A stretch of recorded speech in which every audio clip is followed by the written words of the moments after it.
Here's what's been happening lately. 3 things.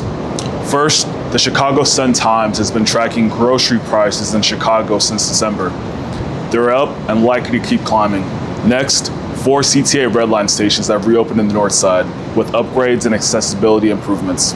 And lastly, new sales tax revenue will help mass transit, but there's still a long way to go. Let's break it all down. First up, starting in December, the Chicago Sun-Times started tracking monthly grocery prices of 35 items at 4 popular stores throughout the city: Jewel's, Mariano's, Target, and Walmart. Now, on average, the total price of their shopping cart was up by about $11, and most of the products tracked already remained at a pretty high price or got even more expensive. At Jewel, Chicago's largest grocery chain, the shelf prices for everything on the list totaled $262.45 in December and $273.35 in July, a 4.2% increase or $10.90 increase. 10 of the items went up in price, 22 stayed the same, and 3 declined. Land O'Lakes butter, Campbell's chicken noodle soup, and Tide laundry detergent, for example. The shelf price of the following rose at all 4 chains: ground beef, Tropicana orange juice, a 12-pack can of Coke, Always pads, and Degree men's antiperspirant deodorant. Prices for Nathan's bun-length hot dogs, peanut M&Ms, and Folgers ground coffee went up at 3 of the 4 stores. Egg prices came down at all stores from their peak in March, when they cost as much as $9.49 a dozen due to an avian flu outbreak. But prices at some stores were still higher in July than they were in December. Walmart typically had the lowest prices and the most falling prices.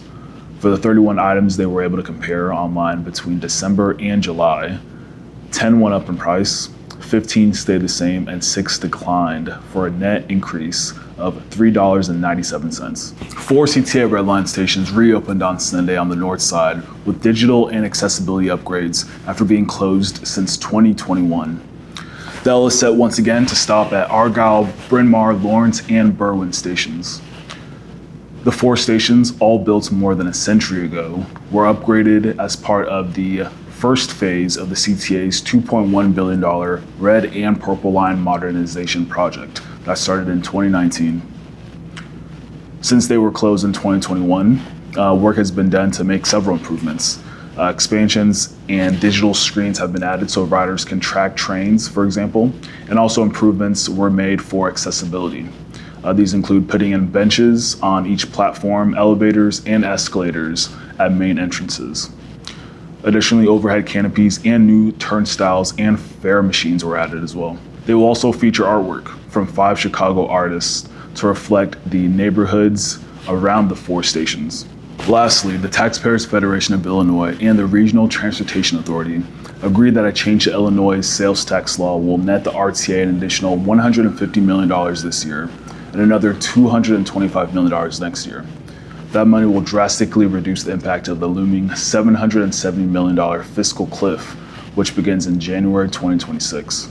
The extra revenue was a result of the state expanding its sales tax to include more online purchases. In an internal RTA document, the transit agency mulls spending $44 million of that additional money this year on Americans with Disabilities Act paratransit operations, and appears to leave the door open to even more spending.